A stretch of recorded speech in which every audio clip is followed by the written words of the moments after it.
Brasília, o ministro da Fazenda, Fernando Haddad, discutiu a reforma tributária com o relator da proposta. A votação do texto final no Senado será na semana que vem. Quem traz detalhes é Janaína Camelo. Mesmo em dia de feriado, a reforma tributária foi pauta em Brasília, já que o governo corre para aprovar a medida ainda este ano. Logo cedo, o relator da proposta, senador Eduardo Braga, do MDB, chegou ao Ministério da Fazenda. Ele se reuniu com o ministro Fernando Haddad e sua equipe econômica. Nós teremos pequenos ajustes, alguns até redacionais, em relação ao texto apresentado. Mas são realmente ajustes finos que estão sendo feitos para que nós tenhamos mais segurança jurídica. A reforma tributária reúne em 2 novos impostos os atuais 5 tributos sobre o consumo: IPI, PIS e COFINS, o ICMS e o ISS. O texto enviado pela Câmara dos Deputados prevê a alíquota do imposto único, chamado IVA, em torno de 27%. Ao deixar o Ministério após a reunião, Haddad disse que a alíquota prevista terá um aumento de 0,5 ponto percentual. Como não reduziu a exceção e ampliou um pouquinho, amplia cerca de 0,5 ponto. Isso nós demos para a estimativa para a equipe técnica do Senado.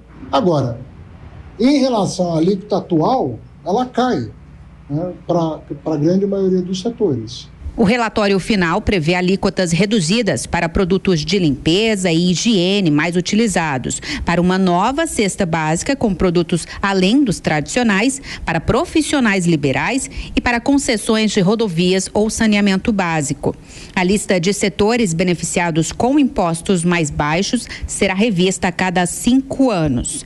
A reforma prevê ainda um imposto seletivo para setores com impactos no meio ambiente e na saúde e 60 bilhões de reais para o Fundo de Desenvolvimento Regional, que irá compensar os estados pela perda na arrecadação. A votação do relatório final está marcada para a próxima terça-feira. Se aprovado, segue direto para o plenário do Senado. O governo diz que prevê votos favoráveis de ao menos 60 senadores. A proposta de emenda à Constituição da reforma tributária já foi aprovada pela Câmara, mas deverá voltar à análise dos deputados, já que o texto sofreu alterações no Senado. Dora, agora voltando aos nossos assuntos nacionais, da política e da economia também, a pergunta é por que será que Fernando Haddad está fazendo esse alerta sobre a possibilidade de uma alíquota maior? É uma tentativa de colocar a culpa, vamos dizer assim, no Congresso Nacional, se isso realmente acontecer? Olha, eu não diria assim colocar a culpa, já vai prevenindo, já vai avisando e já vai, na verdade é colocar a culpa sim, eu estava tentando aqui amenizar, mas é colocar a culpa, é apontar, digamos assim, onde é que está o problema. Olha aqui, essa alíquota vai ficar assim porque foi assim, é assim que está saindo do Congresso, mas é aquela visão realista, você vê como ele fala, olha, o ideal não era assim, porque não poderia ter tantas exceções, não é? Mas é o que temos para hoje. Ele fala, depois de 40 anos, se é isso que temos, vamos com isso. Mas é uma tentativa, não.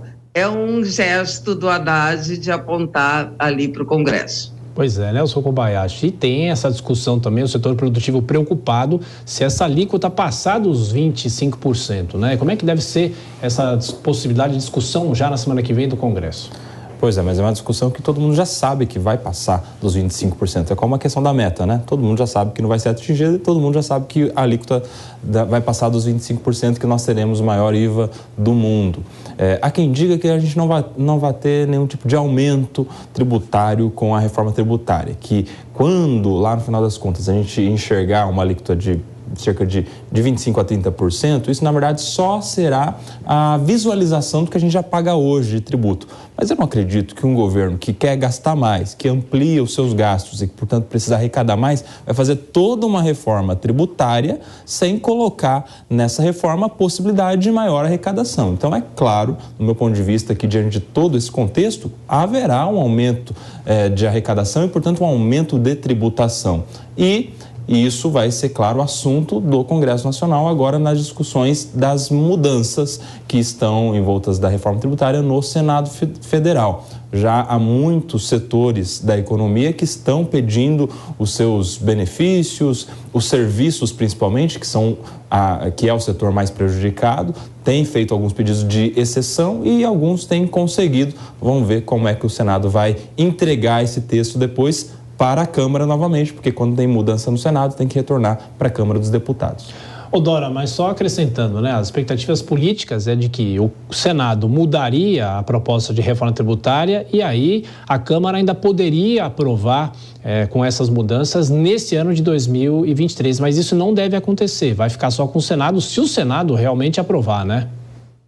Pois é, porque já estamos em novembro, essa discussão, Senado, essa discussão também não vai ser fácil em plenário, aí volta para a Câmara. Agora, se a Câmara também imprimir aquele ritmo, vamos que volte ainda em novembro, mesmo em dezembro antes do recesso, imprimir aquele ritmo que ela imprimiu lá na votação quando passou, que foi uma coisa votada em meia hora, né, Coba? Não foi isso? O negócio ali, votado em meia hora. Não foi? Inclusive, então, se a Câmara... que prevê 24 horas da votação do primeiro turno para o segundo turno. Votaram rapidinho.